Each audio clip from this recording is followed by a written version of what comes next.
Bem, falando um pouquinho de divisão celular. Divisão celular, como diz o nome, é quando uma célula se divide, tá?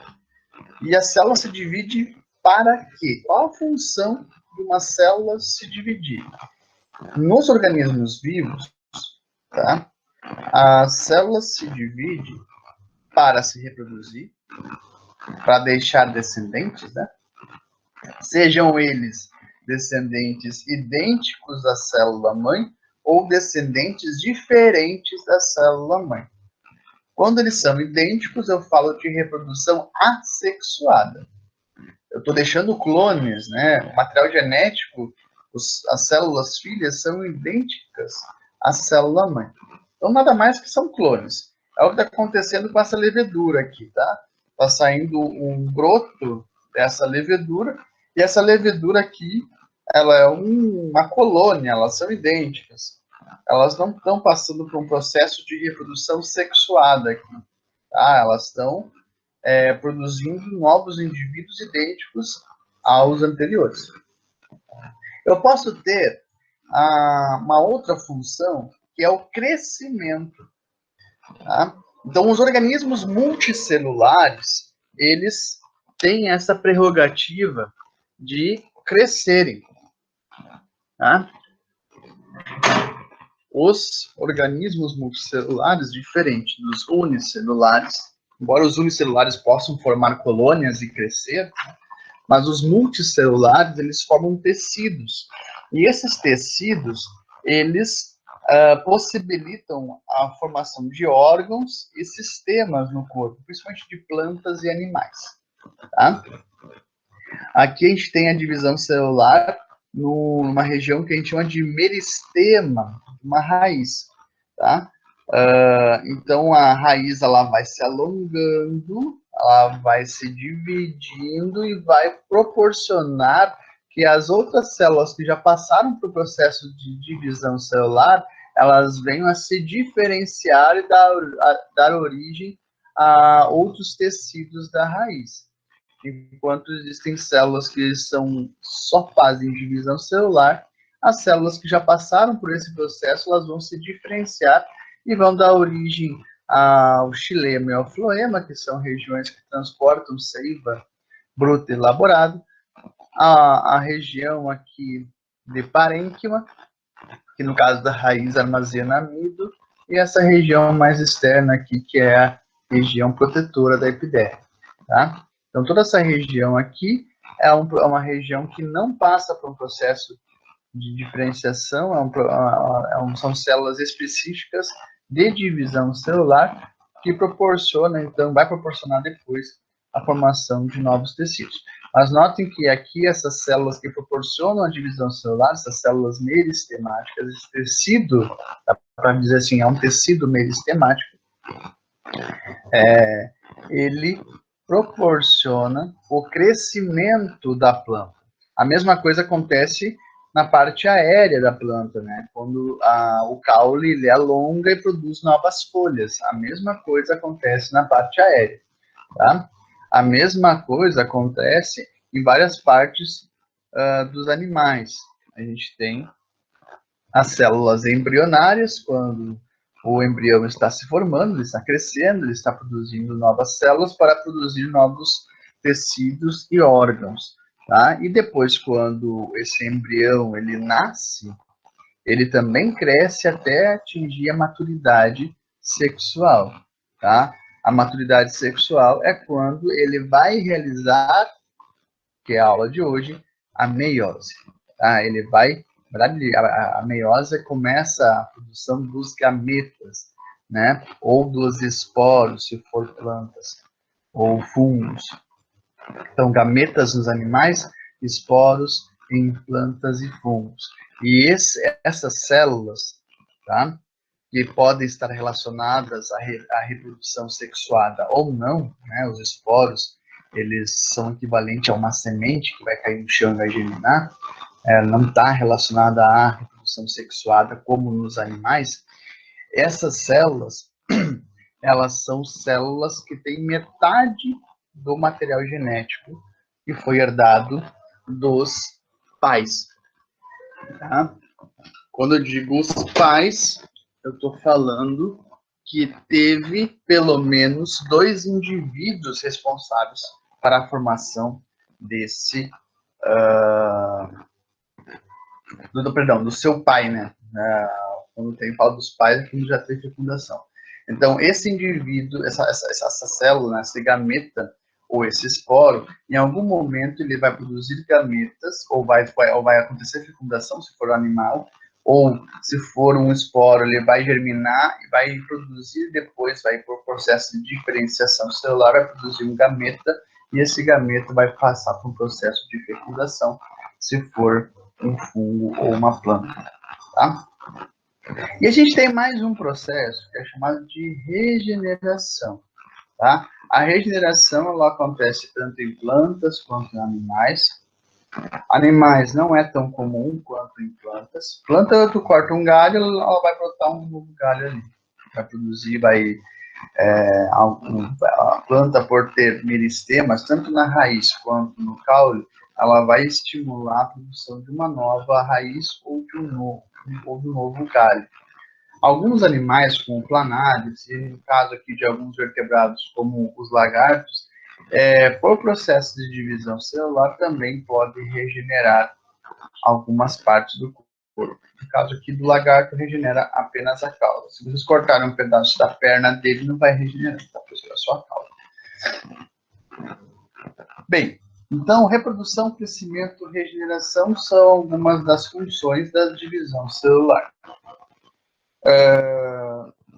Todos esses aqui, de maneira geral, estão relacionados a um tipo de divisão celular chamada mitose. Mitose quer dizer que uma célula, seja ela haploide ou diploide, tetraploide, octaploide, ela vai ter, respectivamente, como resultado, após a divisão celular, uma célula haploide, diploide, tetraploide ou octaploide. Tá? Ou seja, uma célula haploide vai produzir uma célula haploide vai produzir 2 células haploides. Uma célula diploide vai produzir 2 células diploides. Uma célula tetraploide, ou seja, 4N, vai produzir outras 2 células tetraploides. Ou seja, essa célula vai produzir clones. Mitose nada mais é que a manutenção do material genético. Tá? É você produzir novas células a partir de uma, mantendo o material genético dela. Ah, professor, mas aqui você falou das raízes, na célula da raiz, que ela vai passar por um processo de diferenciação. Sim, isso tem a ver com o conteúdo desse semestre, chamado genética. Se a gente pensar que as nossas células possuem cromossomos, possuem DNA, e esse DNA ele tem partes do DNA que a gente vai chamar de genes. Esses genes, eles estão localizados em locais específicos do DNA e eles têm como função, vocês lembram disso do ano passado, sintetizar proteína. Ele tem como função, ele tem o material, ele tem o código, a informação que produz uma proteína específica. Cada local do DNA produz uma proteína específica, tá? Então, essa proteína específica, ela pode ser ativada ou não lá no seu DNA.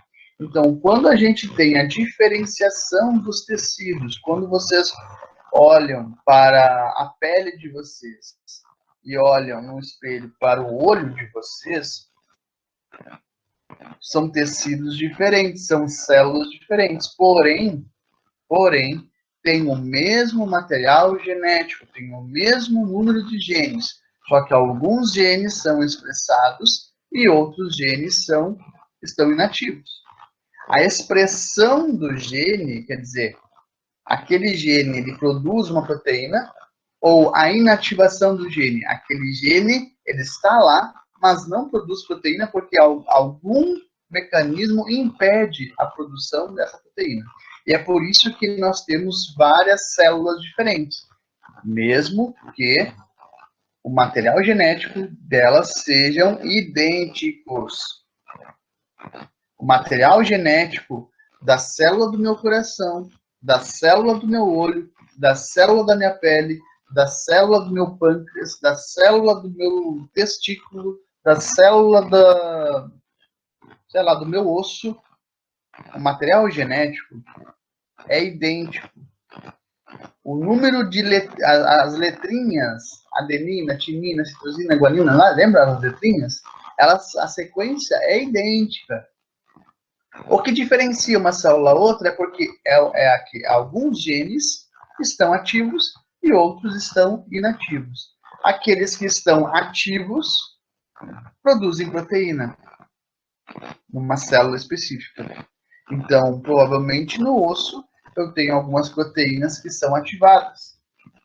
Já nos olhos, essas proteínas do osso não vão ser ativadas. Vão ser ativadas outras que no osso são inativas. É por isso que a célula do olho humano é diferente da célula do osso. Porque alguns genes são ativados e outros não. Ok? Se porventura, vamos pegar o exemplo. Se porventura eu manipulasse os genes que possibilitam a regeneração da cauda de um lagarto, esse lagarto não ia regenerar a cauda. Porque eu manipulei, eu inativei aquele gene. Hoje, pessoal, uma das áreas mais importantes da ciência, tá? Da ciência é a manipulação genética. Teve agora um caso aqui no Brasil de um homem que foi curado de câncer e ele não tomou remédio algum. Ele sofreu na verdade, ele tomou um vírus e esse vírus ele carregava uma porção de DNA, que é um gene corretivo, ou seja, o vírus ia infectar o DNA desse paciente e essa infecção viral ia retirar a porção de DNA que estava produzindo uma alteração na produção de uma proteína que estava causando metástase, estava causando o câncer. O câncer já estava tomando o corpo do cara, o cara não tinha muito mais do que alguns meses de vida. E ele, em um mês, estava curado. Acho que deu um pouquinho mais de um mês. O vírus, ele foi apenas um vetor. Ele promoveu a troca do material genético, ele promoveu a correção daquelas letras, adenina, timina, guanina, citosina, ele corrigiu alguma letrinha que estava com defeito e, consequentemente, através dessa correção, o paciente que tinha um câncer terminal pôde produzir proteínas corretas e essas proteínas corretas fizeram com que o câncer fosse reduzido, parou de ter aquelas divisões celulares malucas. O nosso corpo tem mecanismos de, através de fagocitose, de comer essas células que estão em excesso. Em pouco tempo, a pessoa estava curada do câncer.